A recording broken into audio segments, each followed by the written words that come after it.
జై శ్రీరామ్. భగవద్బంధువులకు జగిత్యాల ప్రాంతంలో ఉన్న పంచముఖమ్మ దేవాలయంలో 1992 11 నెల లోపల నవంబర్లో స్థాపితమైనప్పటి నుంచి ఈరోజు వరకు ఎంతోమంది దేవుని దగ్గరికి వచ్చి చేరుకొని ఆయన అనుసరిస్తూ వాళ్ళకున్న బాధలను తీరుస్తున్నాడు భగవంతుడు. ఏ దేశం ఎగినా ఎందుకు ఆలేడినా పొగడరా భారతిని అన్నట్టుగా మన భారతదేశ గొప్పతనాన్ని, మన హిందూ జాతి గొప్పతనాన్ని, భగవంతుని గొప్పతనాన్ని మనం ఈ కలియుగంలో ఆంజనేయ స్వామికి దేవతను వరమిచ్చినారు. నీ అంత గొప్పవాడు, బలవంతుడు, తెలివివంతుడు, విద్యావంతుడు, ధనవంతుడు లేడని అష్టసిద్ధి నవనిధికే దాత అని సీతమ్మవారు వరమిచ్చారు. అలాంటి మహానుభావుణ్ణి ఈ కలియుగంలో ప్రత్యేకమైన ఆంజనేయ స్వామిని ఆరాధనగానే చేసుకొని ఈ 34 సంవత్సరాలు ఆరాధన చేస్తున్నాను. ఎంతోమంది విపత్తులు వచ్చిన వాళ్ళు వచ్చి మనకు ఈ భగవంతుడి దగ్గర చేరుకొని ఎంతోమంది బాగుపడిన వాళ్ళు మన దేశంలో విదేశాల్లో ఉన్న చాలామంది ఉన్నారు. మరి ఇప్పుడు ఈ 26వ సంవత్సరం నుంచి 30వ సంవత్సరాలకు ఇంకా ఎన్నో ఆర్థికమైన బాధలు ప్రపంచానికి కలిగేటున్నాయి.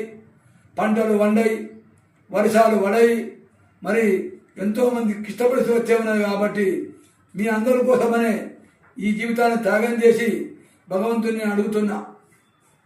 మరి ఏమనుకుంటే 150 దీక్షగా భావన చేసి నేను భగవంతుని అడుగుతున్నా. భారతదేశం యొక్క గొప్పతనాన్ని నేను తెలియపరచాలనుకుంటున్నా. భగవంతుడు ఉన్నాడని నిరూపణ చేస్తాననుకుంటున్నా.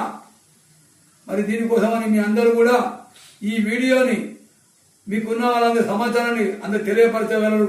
ప్రతి ఒక్కరి దగ్గరికి చెప్పలేను. నేను ధ్యానంలో ఉన్నాను కాబట్టి మరి మీకు ఏ సమస్య ఉన్నా కానీ ఏదైనా సరే, ఎంత పెద్ద సమస్య అయినా సరే నాకు విన్నవించగలరు. నేను ఆరాధనలో భగవంతుడికి చెప్పుకొని మీకు తీర్చాలని నేను వాగ్దానం చేస్తున్నా. ఎందుకోసమంటే నేను మొత్తం భగవంతుడి దగ్గర ఉండేవాడిని. ఎటువైనా కానీ భగవంతుడి గురించి చెప్పేవాడిని, మీ గురించి చెప్పేవాడిని, మీ ఆలోచనలు భగవంతుడు చెప్పేవాడిని.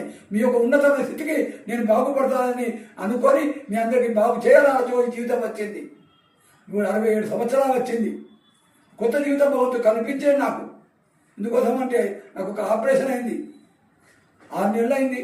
మరి కొత్త జీవితం వచ్చింది కాబట్టి కష్టపడిన దేవాలయం నిర్మాణం చేసిన కాబట్టి మరి దేవునికి అంకితమై, మీకోసమే అంకితమై మరి నేను చేస్తున్నా. కాబట్టి పుట్టిన ప్రతి జీవి కూడా మీ దగ్గర కూడా ఇప్పుడు అందరి దగ్గర స్మార్ట్ ఫోన్స్ ఉన్నాయి కాబట్టి మీ ఫోన్ ద్వారా మీకున్న ఈ సమాచారాన్ని మీరు వినియోగం చేసుకోవాలని మీకు మనవి చేస్తున్నా స్వామి.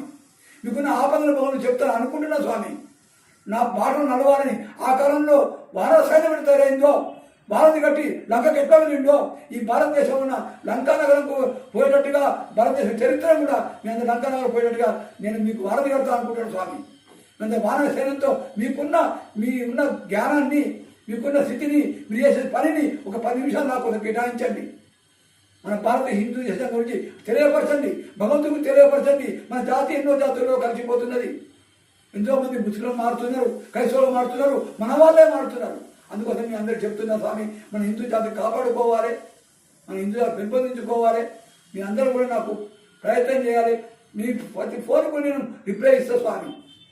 మీరు ఏ మేధా ఉన్నాడో, ఈ చరిత్ర ఏ రకంగా తెలియపరుస్తారో మీ ఆ జ్ఞానాన్ని నాకు పంచండి స్వామి. మీ జ్ఞానాన్ని నాకు పంచి మీ ఏ రకంగా మీరు చేరవేస్తారో, ఏ రకంగా చేస్తారో నాకు తెలియదు. కానీ మీ అందరి బాటలు నడుస్తా అని చెప్పి మీకు అందరికి వాగ్దానం చేస్తున్నాడు స్వామి. జై శ్రీమన్నారాయణ, జై శ్రీమన్నారాయణ, జై శ్రీమన్నారాయణ స్వామి.